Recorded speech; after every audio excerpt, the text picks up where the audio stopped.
ওম নমো ভগবতে বাসুদেবায়। জয় মা লক্ষ্মী। শুভ বুদ্ধ পূর্ণিমা। নমস্কার দর্শক শ্রোতা।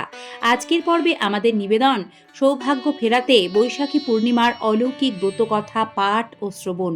অবশ্যই আজকের দিনে মা লক্ষ্মীর কৃপা পেতে এই ব্রতকথাটি সকলেই শ্রবণ করতে চেষ্টা করবেন। সনাতন ধর্মে পূর্ণিমা তিথি অত্যন্ত পবিত্র ও সৌভাগ্যের প্রতীক। মনে করা হয় এই দিনটি স্বয়ং মা লক্ষ্মী ও শ্রীহরির আশীর্বাদ পাওয়ার একটি শ্রেষ্ঠ তিথি বা দিন। বুদ্ধ পূর্ণিমার মাহাত্ম্য কি? দর্শক বন্ধুরা, বৌদ্ধ পূর্ণিমা বা বুদ্ধ পূর্ণিমা বৌদ্ধ ধর্মের মানুষদের কাছে অন্যতম পবিত্র দিন। কারণ এই দিনটি বৈশাখ মাসের পূর্ণিমা তিথি, আর এই পবিত্র তিথিতেই স্বয়ং শ্রী গৌতম বুদ্ধের জন্ম হয়েছিল। এই পবিত্র উৎসবটি বৈশাখ মাসের পূর্ণিমা তিথিতে পালিত হয় বলে একে বৈশাখী বুদ্ধ পূর্ণিমাও বলা হয়ে থাকে। এই বৌদ্ধ পূর্ণিমা বা বৈশাখী পূর্ণিমা দিনটির সাথে কিন্তু তিনটি স্মৃতি জড়িয়ে রয়েছে। যথা এই দিনেই শ্রী গৌতম বুদ্ধ জন্মগ্রহণ করেছিলেন, এই দিনেই তিনি সিদ্ধি লাভ করেছিলেন, এবং একই সাথে এই একই বৈশাখী বুদ্ধ পূর্ণিমায় তার মহাপরিনির্বাণ হয়েছিল। এই দিনে বৌদ্ধ ধর্মাবলম্বী মানুষেরা স্নান করে শুচি বস্ত্র পরিধান করে শ্রী গৌতম বুদ্ধের আরাধনায় মগ্ন হন। বুদ্ধের অনুসারীরা এই দিনে তাদের আরাধনা স্থলকে ফুল দিয়ে সাজিয়ে তোলেন, প্রদীপ জ্বালিয়ে শ্রীবুদ্ধের আরাধনায় রত হন। শ্রী গৌতম বুদ্ধকে পূজার সাথে সাথে তারা সমবেতভাবে মানব জাতির মঙ্গল কামনার্থে প্রার্থনা করেন। এবার আমরা বৈশাখী পূর্ণিমার ব্রত কথাটি শ্রবণ করব।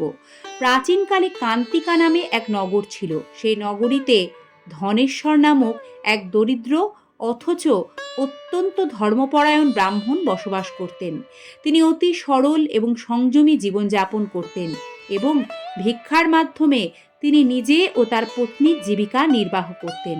এই ব্রাহ্মণ দম্পতি ঈশ্বরের প্রতি অগাধ বিশ্বাস রাখতেন, কিন্তু তাদের জীবনে সবচেয়ে বড় দুঃখ ছিল যে তাদের কোনো সন্তান ছিল না। নিঃসন্তান হওয়ার কারণে ব্রাহ্মণ দম্পতিকে সমাজে নানা অপমান অবজ্ঞার সম্মুখীন হতে হতো প্রায় রোজ, প্রত্যেক দিন।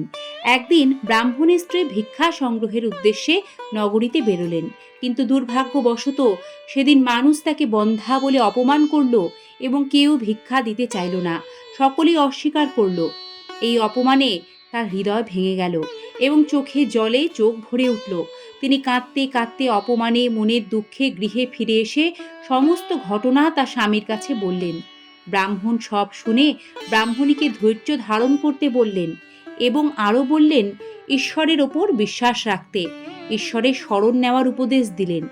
কিছুদিন পর এক দয়ালু নারী ব্রাহ্মণীর সঙ্গে সাক্ষাৎ করতে এসে তাকে মা কালীর আরাধনা করার পরামর্শ দিলেন এবং তিনি আরও বললেন, যদি ওই ব্রাহ্মণী ও ব্রাহ্মণ 16 দিন নিষ্ঠা ও নিয়ম সহকারে মা কালীর পূজা করেন, তবে মা কালী অবশ্যই ওই নিঃসন্তান দম্পতির ওপর কৃপা করবেন। ব্রাহ্মণ দম্পতি ওই কথা মতো সমস্ত বিধি মেনে 16 দিন মা কালীর উপাসনা করলেন। তারা ব্রত ও সংযম ও ভক্তি ভরে পূজা সম্পন্ন করলেন।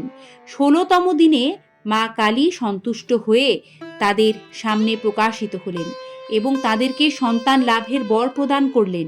পাশাপাশি এও আদেশ দিলেন যে প্রতি পূর্ণিমায় একটি করে দ্বীপ জ্বালাতে হবে এবং প্রতিটি পূর্ণিমায় দ্বীপের সংখ্যা একটি করে বাড়াতে হবে। যতক্ষণ না পর্যন্ত দ্বীপের সংখ্যা অন্তত 32-এ পৌঁছায়, ততদিন একইভাবে ওই ব্রাহ্মণ দম্পতিকে এই নিয়ম পালন করে যেতে হবে।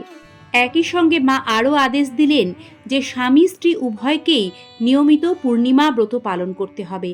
মায়ের আদেশ অনুসারে ব্রাহ্মণ দম্পতি প্রতি পূর্ণিমায় দ্বীপ জ্বালাতে শুরু করলেন।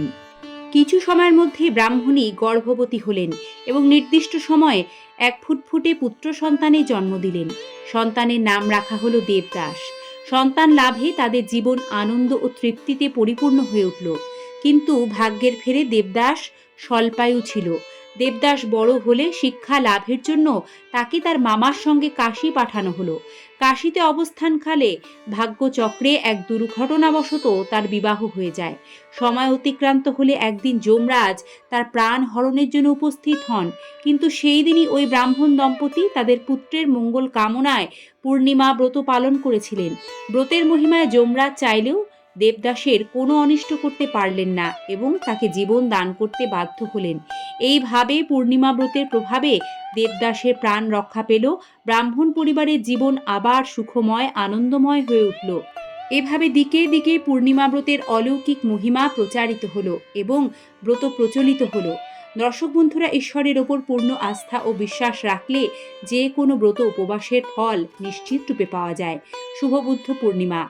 মা লক্ষ্মী ও ভগবান শ্রীহরির কৃপায় সকলের মঙ্গল হোক, মঙ্গলময় হয়ে উঠুক জগৎ সংসার। ধন্যবাদ পর্বটি সম্পূর্ণ দেখার জন্য। ভালো থাকবেন। আবারও দেখা হবে নতুন কোনো সনাতনী বার্তার সাথে আগামী পর্বে।